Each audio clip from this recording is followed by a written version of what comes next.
He's spoiling for a fight. He really backs himself, feeling confident. Firouzja, meanwhile, just the fact that he's employing this opening with black, kind of inviting an attack, shows that he's also scrapping for a fight. And this whole variation with white's rook shuffling to g1, as you mentioned, Simon, it's not a mouse slip, unfortunately.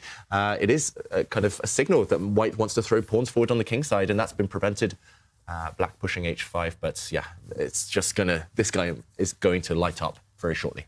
This opening just feels like, Ivanka, you take every single traditional chess wisdom that we know about opening play and just chuck it out of the window. You're not castling anymore. You don't care about your development. Black's gone ahead with the h-pawn. White wants to threaten g4. What is going on here with the shift that we're seeing in the kind of openings we see from these youngsters? Well, it's super concrete stuff. It's all very much based on moves. And there's no, like, big picture thinking here. No. Both sides are going to extract as much as possible in the most unconventional way, I have to say, out of the opening. And I have to say, this is a really risky approach from both sides. Yeah. Because, you know, if it backfires, it's going to backfire terribly.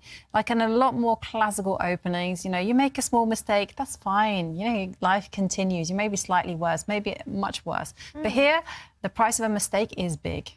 Yeah, and white's given up all rights to go castling on the right side. Black also looks like with h5, it's going to be super risky to go kingside castling. Are we expecting the kings to stay in the center of the board in this game? I don't think so, no. I mean, it's kind of like a normal position, except white's got a rook on g1 and black's got a pawn on h5. So if we think logically who this kind of should benefit, I think that will sort of get us a bit nearer to the truth of the position. I was going to recommend this move because with the move h5 from black, it seems like black's light square is a little bit more weakened there, like g6. And this move is a super aggressive move. All of white's pieces have got the most aggressive squares they can get to. And to answer your original question, Tanya, I expect white will castle queenside. There's actually a variation in Najdorf where you do this line, which I play, but with the rook on h1, with the pawn on h7. And I think queen e2 is a normal square to put it. You can even go f4, queen f3 in this kind of structure. I really hope we see that because that'll be the most aggressive moves on the board. And black will wait to his counter chance. And this move is a bit close to my heart as well, because this is what I call the dragadorf. It's a mix between the dragon opening and the Najdorf. So we're getting some really funky stuff. And Magnus used to play this opening as black as well, but then he lost some horrible games and gave it up. But really interesting stuff. Yeah, fascinating stuff. Magnus is declaring his intentions to castle on the queenside next move. And just to explain the dragadorf, it is that dragon, kind of fianchetto formation in the Sicilian, and the Najdorf, which is kind of signalled by a6. So kind of a mishmash of two different, very well-respected openings. But if often combining openings isn't the most consistent way to play, and Magnus now is not going to hesitate. Surely he's going to castle on the long side. There we go. And watch out, if you're Firouzja, for these pawns to kind of storm forward now. It's a matter of time. Black is really severely lacking in development now. All of white's pieces ready, maybe apart from this white rook on g1. But yeah, it's going to be fire it just in the next few moves. We have seen Magnus employ this rook g1 ideas in the Najdorf. Is this something that Alireza perhaps had prepared? Because the move h5, you kind of don't commit it unless you've got some prep in mind. Yeah, no, I agree. I mean, rook g1 is a move that Alireza will be aware of. It has been around. One of the really popular move there, instead of rook g1, was actually h3 with the same idea of playing g4. So it's very, very similar to that, except a little bit more committal. And I mean, I think this is why Magnus was so excited about this match, because he knew they were going to get positions like this. And positions like this, to me, are just so much fun to see him play. Pieces on the board, both sides trying to attack, white getting his pieces of good squares, but black ready on the queen side to throw the b pawn forward. This is like the chess I love. I love this kind of chess, and yeah, looking forward to this one. I have to say though, my experience in these positions is that the bishop on c4 is very annoying for black in these dragadorf kind of structures here. So black's got to be more careful in this kind of position. Yeah, I just love watching Firouzja play, choosing these really provocative openings. But he has to back it up now with some accuracy. Magnus is certainly ready to start attacking. And I think it's a good moment to pause as well, really instructive. This young generation, they're so good at kind of stopping at critical moments and realising, OK, the stakes are high now. Price of an error is, yeah, unfathomable. And yeah, he needs to find an active defense. Yeah, I've actually had a position very similar to this, except the rook's on h1 and the bishop's on e3 and a pawn on f3. And that was the main line that Magnus actually played as black. Magnus has played this kind of idea. And I think the main move there is to maybe go queen c7, see where the bishop moves, because you can go b5. b5 is kind of the move you want to play in this position, but it is committal, and bishop d5 can often be a pain here, and followed up with ideas of the knight coming to c6. And this is the thing that I think Firouzja is calculating at this moment, whether he can play that. So he has gone queen c7, which is kind of transposing to this line, and that's saying to the bishop, well, where are you going to move? Because if you go backwards, you can even go for a bit of a safer variation for black here of trying to snap that bishop off with the knight, and even castling queenside in these kind of positions. But there's so many little transpositions. It's a very rich structure here. Computer doesn't like it at all for black, though. So yeah, Sicilians these days, these open Sicilians, they've definitely fallen out of fashion from the black side. I mean, the Najdorf, for example, we used to see it pretty much in every game. These days, it's all Berlins and Petrovs, and that's because the risk attached is huge, and that's why Firouzja is thinking right now. And this evaluation that we're seeing on the board right now, it reminds me a little bit of when Firouzja plays the King's Indian defense. We've seen the eval bar go super high, but the position is an absolute mess. It's completely chaotic and a game for all three results. Is it similar here? Is this the moment that you kind of just don't care about the engine evaluation? It's just starting and the position is going to get wild? If you're playing on the board, then obviously, you know, and you're watching the game, then obviously don't care about the evaluation of the computer. But here, this is a homework type of position, because the position is so crazy that, you know, both sides can't just get into this and start freestyling, especially not black, because, you know, and there we see b5 being played, because, I mean, black has to consider all sorts of things, you know, the knight coming to the d5 square, the knight sacrificing itself to f5. You always have to, it's such a sharp position that you always have to be prepared. You just can't wing this one. Yeah, he has to be in prep, but he has used quite a bit of his clock. You were talking about one idea of jumping with the knight to c5. I've also seen another plan that black has in this position to actually get that knight to b6 and either c4 square, or even try to get rid of that knight on c3 in some positions with the knight jumping to a4. I think the point that I was trying to make, Jovanka, here was that even though the eval bar gives white a big edge, this position will develop into chaos. And it's such Firouzja's style. When he plays the King's Indian, that's exactly what he wants. When he plays the dragadorf, that's exactly what he wants. Exactly. And the fact that both players are not moving particularly fast indicates that, yes, ignore the evaluation, but if one person is moving fast, then you know that they are in opening preparation and, there could be trouble ahead. So be very careful. That's all I'm saying. And if you're looking to establish an opening repertoire, I think in general the quiet lines you can just get by just knowing the bigger picture, where to put the pieces. But something like this, sorry, you gotta exactly. You gotta do the hard graft. And Magnus, meanwhile, just gets all the pieces to the center. Is it time for black to decide where to go with the king? Yeah, I mean, this last move is a very good move. I mean, the ideal setup for black is to develop his last piece, fianchetto it, and then you can even try to castle and start, as you say, this knight b6 idea is very nice and maneuver. But I think Magnus is kind of setting up a direct idea against that bishop move, which David, I'm assuming it's throwing the knight into the center as one move that at least you have to consider as black because of the pressure on the e-file. And, you know, then black might not be able to get castled at all. And that would be a complete disaster if you got this position, I feel. So, again, there's a lot to think about. It's much easier for white to play because white can just centralize the pieces. White has this knight d5. White has f4. It's much harder for black to find the right strategy because you've got to think about all these options white can do, and you've got to decide where you put your king. So it's if black can get over these next couple of moves and be okay, then it's game on, you know. But there is danger here, definitely for black.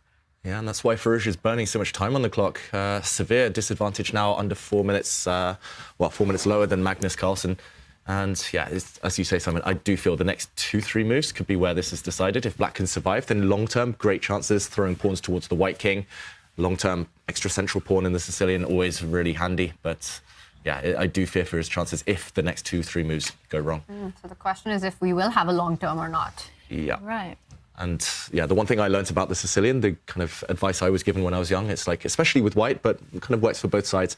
It's like riding a bike. You have to keep cycling. If you stop, you just fall off, and you can't play slowly, positionally, and otherwise things will turn against you. So you just have to keep going forward, forward, forward.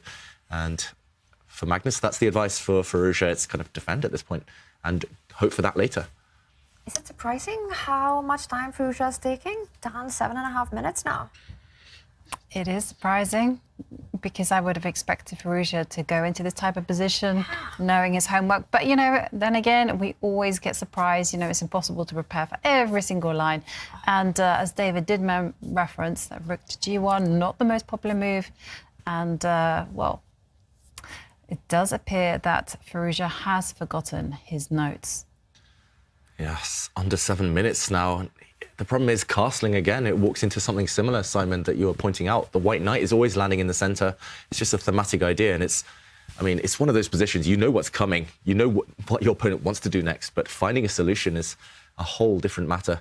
And yeah, it just feels like you're one move short, maybe, as black. If you could kind of get your bishop out and castle, maybe some chances for an active play, but right now it's tough. Yeah, maybe you can go knight b6 here. I think you must play knight b6 or bishop b7, right, to try to take the sting out of that move. I can't really see much else, but if black can get both those moves in, knight b6, bishop b7, he has castled, I think. Is that right? Yeah. So that seems kind of... That's a very gutsy move. Just to show you, Simon, knight b6, I'm going to break through. I think I can play e5. If you take me, there would have been nasty sacrifices. Ooh. Yeah. And if the queen moves away anywhere, then this would have been checkmate. So Firouzja made the best idea, made the best decision there. Instead of risk any checkmates, he did castle. He ran away. And Magnus Carlsen, of course, thinking in Firouzja's time, was ready to play f4. So watch out. There's going to be all sorts of pawn breaks in the next couple of moves. f5 might even be a severe threat due to the pressure along this diagonal. It's all about the light squares, as you mentioned, Simon. And since this position is super sharp, I mean, is there any way that Alireza can defend? And I was primarily thinking of getting rid of that bishop with knight c5, and the evaluation bar is like, uh-oh, not good news. But I mean, why? Is it just because of f4, f5? Yeah, he's played the most logical move, at least, Firouzja there. Like you say, e5, f5, lots of tempting options. You could maybe even capture this knight on f6 and jump into d5 with the other knight. And wow. OK, there we see the engine suggestions just below the board. And the computer does confirm, actually, the margins are very small here. Any move other than bishop takes knight, and it's just a game. It's just a fight. It's a very complex battle. But bishop takes f6 gives white a large advantage. This is due to the fact that there's no pleasant way to recapture here. Taking with the bishop walks into a nasty fork. Next move, this bishop on f6 will be eliminated, wrecking the black pawn structure. If you take with the pawn first, your bishop might just be locked in for the rest of the game after the move f5. And this is just a terrible piece. Wow. But bishop f6 is a move that you really don't want to make because you're sort of committing to giving a bishop pair, you're giving up your really nicely placed bishop on g5, and you have this in your head that you can do it at any point. Bishop f6 is always in your hand. David, why is it so important to take on f1? Of course, it might be a really difficult move, but not for a player called Magnus Carlsen. There is, like you said, modern chess is so concrete, and he finds the best move. No surprises there. Yeah, past generations would play maybe on instinct, on feel, on pattern recognition alone, but here it's kind of very specific. And they have no prejudice. If they see a move that looks strong, even if it kind of disobeys general principles, then they go for it, these top players. And that's why they're so strong. And instantly he knows, OK, he has to block in black's dark squared bishop. Watch out, big threat. Black is threatening bishop to h6 now. The dark squared bishop would actually skewer the white queen to the king. So I'm expecting Magnus to run. There we go. The other advice I always was told as a junior, if you castle queenside, always take a time out to shuffle your king towards the corner. It's always safe there. And yeah, decent position. Yeah, decent position. Do you know, I'm laughing at your comment that day, David, just because this brings back all my bad memories of like 2022. Like I had so many good positions, but I forgot to put my king on the B1 square. I forgot to tuck it into safety. And because of that, like my opponents won, they managed to get counterplay. I'm like, oh. Yeah. I think always a good idea. When you go castle on the queen side, king b1 is just a move that you need to throw in. Where there's sometimes, even when our opponent doesn't have a direct threat, put that king on b1, get out of the c line, get out of the pins. But do you know what I did instead, Tanya? I grabbed a pawn. Oh. and it was wrong. There you go. It can be super dangerous, and this position is getting super dangerous. Magnus now jumps in with the idea that you're pointing out knight to d5. So bishop h6, not a threat anymore, especially with that f6 pawn hanging. But can you really allow this knight to stay alive on d5? Oof, it's unpleasant here. There's no kind of easy decisions anymore. Taking this knight off the board, it will just be replaced by a very strong bishop. At the moment, you just need counterplay. That's the name of the game with the Sicilian. You need some kind of counterplay. Often you're getting attacked, but at least you're attacking yourself. Here, I just don't see it strategically and kind of dynamically. The Black King is about to come under some severe pressure. Yeah. Okay, he trades off this bishop first. Makes sense. But are we going to be left with some knight versus bishop position where you can clearly see it's going to be a good knight versus bad bishop, including a weakness on the D line? Yeah, I'm expecting actually bishop takes knight to appear on the board. And yeah, strategically, white is completely winning. Yeah. But, you know, the kings are castled on opposite sides of the board. And black does have a straightforward plan of just marching the a pawn up the board and seeing what damage it can do. Actually, not seeing, praying for some damage. Simon, it's your two favourite words, good night. And what about these two knights in the middle of the board? Yeah, I mean, black's just in a lot of trouble here. I mean, I thought this is maybe the best try, and the one thing I'd love to do with black is just put the bishop on e5, which is kind of a normal idea. But with this last move, there's another major hole, and this hole in the middle of the board is just, I think it's going to be terminal, unfortunately, for black. The e6 square, a knight ready to come in. And, you know, just take that black bishop and move it over the pawn. Black's OK, right? Because the bishop is on a good, solid square controlling the board. That's what you want to achieve here, but I just don't think you can do it. So I wanted to go bishop h6 to f4, but you just don't have time because white's threats are too quick here. And you can never get the bishop to f4 anyway. So I think the opening's just been a bit of a disaster for Firouzja in this game. It's just gone wrong.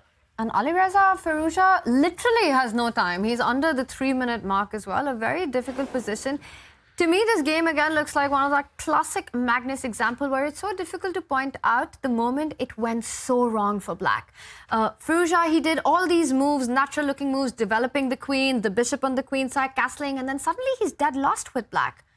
How does Magnus do this? Yeah. I wish we knew. It's like a magic potion that he just has up his sleeve and somehow sprinkles this magic dust in the board and pieces fall on good squares. You look at the white king, somehow, I mean, we were talking about opposite side castling. It's always risky for both. Somehow the white king looks super safe, just cuddled by all those white pawns. And meanwhile, the black king, its counterpart, not looking great. The white knight cemented there forever now. That white knight will forever dominate that black bishop. Still need the finishing touch, so I'm not going to write it off just yet, but it does look beautiful right now. And wow, okay, he goes for it.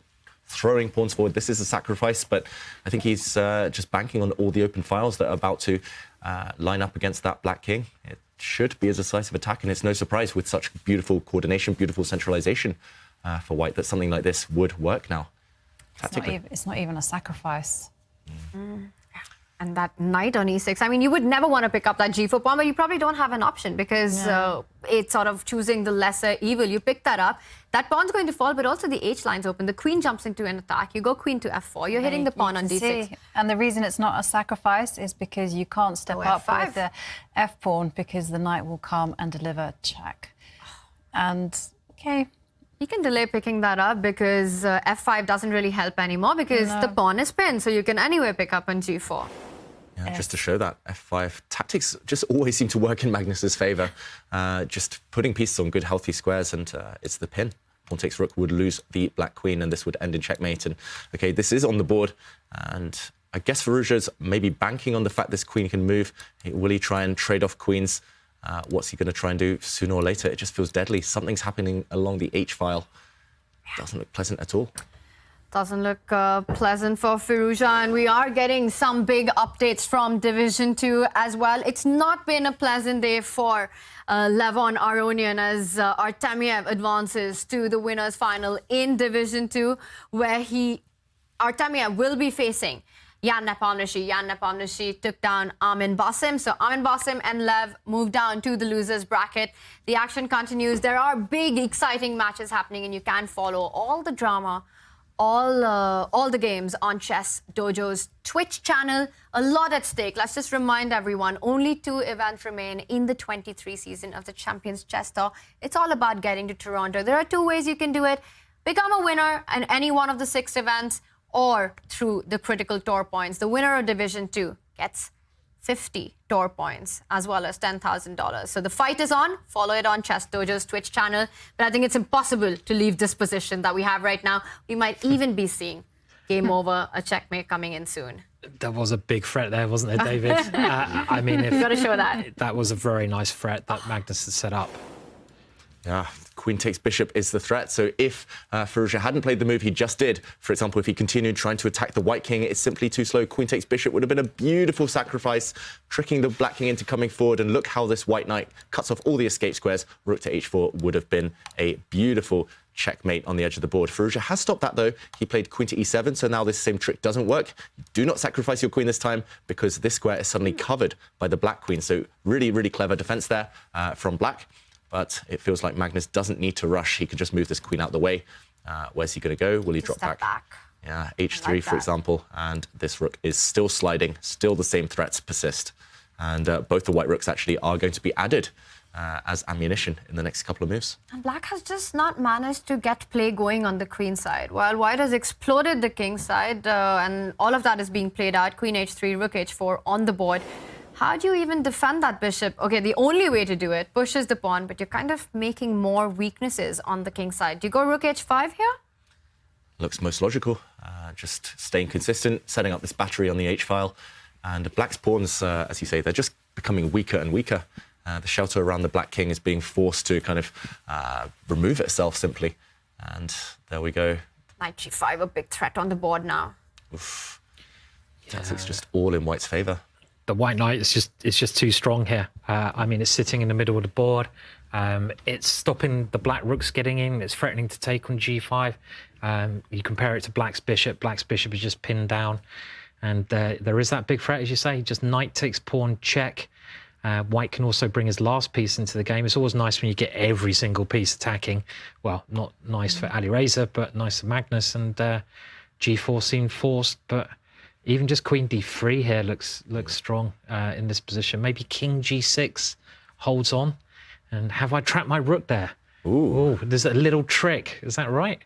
So, yeah, I mean, you still have to convert these positions. So this is why Magnus has taken his time. But talking about time, he's got 8 minutes to Alireza's 40 seconds. So that's not a good sign. But maybe it's worth showing that little trick. I don't know if it is a trick, but it's something that Alireza can maybe hope for. I think the trick is going to get tricked here, unfortunately, because you're ganging up on f5 and the black king can indeed defend, as you say, Simon. It looks like this rook is trapped, but now the final piece can be added to that party, and rook to f1, hitting this pawn for a third time would end the game. King takes rook now would be met by a double attack, hitting the rook, hitting the king, sorry, and hitting the queen, and this would be decisive. We'd see... I mean, I'm not sure where the checkmate is, but it feels like it's about to arise. It feels like you should be winning anytime soon. The black king surely cannot survive so far from the rest of its army. That's a really nice detail, this rook f1 move, because otherwise we might just be seeing a very different game after g4 if you don't have this idea of the other rook coming to the rescue.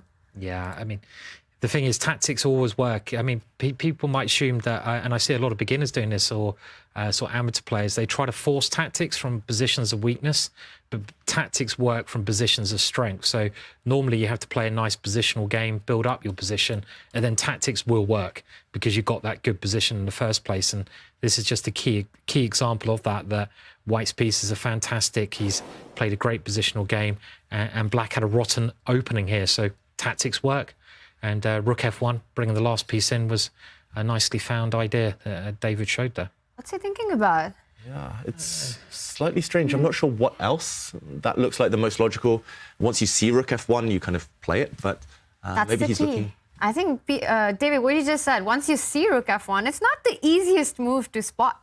The first time you pointed out this King G6 trapping the Rook, I kind of felt that this was a very tricky idea. And maybe Magnus hasn't spotted Rook F1. It's possible, right? I mean... I think he has, but he might be looking deeper. This is kind of bread and butter for Magnus Carlsen. I'm sure Firouzja spotted this as well. But, OK, I'm going to jump back in for 1 second because he might be looking at a slightly crazy line here. The queen attacks the pawn. The king steps forward to attack it, attack this rook as well. And, yeah, Rook F1 we think is the killer blow. But Black can defend this because the white rook is trapped on this square. And can I recommend you want to go H3, don't you? Oh, I right, didn't, but go for it. Okay. No, it's H3? In the last position, I think. Oh, in the maybe, previous position. Maybe, but I thought that was what you... here. Yeah, well, I don't know, maybe. Wow, nice. Some nonsense. We might see this being played out. King G6 on the board. It might not work at all, but... Yeah. I mean, this is the key position. We're expecting now, this is the game position. We're expecting rook to F1, meaning that the black king cannot take this rook due to rook takes F5. But after rook to F8, I mean, you do have tempting options. First, you could take this rook, but your own rook is trapped. OK, whoa, Firouzja's going for it. I was going to say here, maybe you take, and at the very end, you can pin this black rook. You are winning long term, but look at what's happened on the board. I wrote this one off. I said white is just guaranteed a checkmate, but Firouzja's calling Magnus's bluff. Where is the finish? Oh. Can we find it? Can we get there? It's like Puzzle Rush, right? I mean, H3 again is quite tempting. You know, it's just might be a good move, but yeah. I mean, Queen G6, Queen H7. There's some queen checks back here. Yeah. There's so many tempting options. You need the knight to add it to the attack against the black king. Magnus has given a check, forcing the black king back. I think he yeah. You know the one player who's really good with queen moves in the world? Magnus Carlsen. So I think he will find it. And Simon, your idea on the board, H3. You got to explain this to us. Why do you want to sacrifice this pawn, and how does it finish after G takes H3? It's just opening up the black king more. It's kind of as simple as that. I mean, you give different ways you can check the black king, and I assume it has to be taken, and we can have a look. And OK, he hasn't taken it, but the black king is just so weak here. And knight and queen, they're the best attackers. When a knight and queen coordinate, they can often just cause so much chaos on the board. And they're coordinating very well here. Yeah, a knight's the only piece that can move in ways the queen can't. So this is kind of the perfect scenario. It's actually level material. We shouldn't forget that. The white queen and one pawn for the two black rooks. So technically level points, but it's just about the king's safety. And the fact that what is still on the board clearly favours Magnus. And he's going to start munching on pawns at the very, very minimum. White's king still super safe, can slide to A2 if he wants. And is he going to start getting greedy now? Black's D6 pawn is up for grabs. You can give a couple of checks as well. There we go. And actually, white's D pawn might become a second queen. But Firouzja is still creating counterplay, trying to open up the A files so the white king is slightly more vulnerable, or at least slightly less comfortable. But first, it's Magnus to start checking. Unfortunately, the open A line. Oh, and there's a check there. The open A line can be closed off at the very least by playing B3, B4. So I don't see the danger for Magnus. That would be so professional to put in B4 when the fire is on one side of the board. I know. I'd just be looking at checkmate here, not closing up that file. And oh, this is a nice move. Yeah, attacking the rook. Attacking the rook. And the thing, I don't think Alireza can be too upset here because he's going to make on time. He moves the rook. And also notice how the queen, if it would have captured the rook, it was defending the H1 square. So you didn't have time to take on B3 because rook H1 wasn't checkmate. So everything just falls into place in white's position. And just 5 seconds for Alireza, he makes a move. Rook to A7. We might be seeing your move, just shutting down the play on the queen side. That would be unfortunate, let's say. That would be very prophetic. There's a little tricks. You could go queen d3 and d7, but maybe this is what Magnus is calculating, but it does allow some checks if you play that way. So this is, you have to be careful, and he has played this. And d7 is the move you want to play, but rook h1, king a2, take on b3 check, king takes b3, and you're safe. But it's a little bit like, I want to play b4 now, It's kind of like, ooh, I just want to keep it safe. Because you just have to calculate quite carefully here. I think this is winning for white, but, just Magnus taking a couple of seconds to do that. And I don't think, Alireza should be that upset with this game, because he got a rotten opening, right? And he didn't really get a chance. I don't know where he should have played differently. Maybe it was as simple as it was just a very bad opening. But, I'll push back on that, because that seemed like the storyline between the Fabi-Nodebek game. Fabi in that game 1, that felt like solid opening prep. Here, it just felt like he got outplayed. It wasn't a miniature. It wasn't a result just out of the opening. With every move, his advantage kept going, increasing on and on. And I think it's really difficult to lose game 1 in this way. And to me, I was hoping for an Armageddon, but with the way we've just seen him outplay Firouzja, I don't think we're getting that. Yeah. He's got white in the next game, so don't let's not write him off yet. I do think it was a bad opening. I think pushing the h-pawn 2 squares and then being careless with the king and then jumping with the knight, not anticipating some captures, was too much for such a razor-sharp position.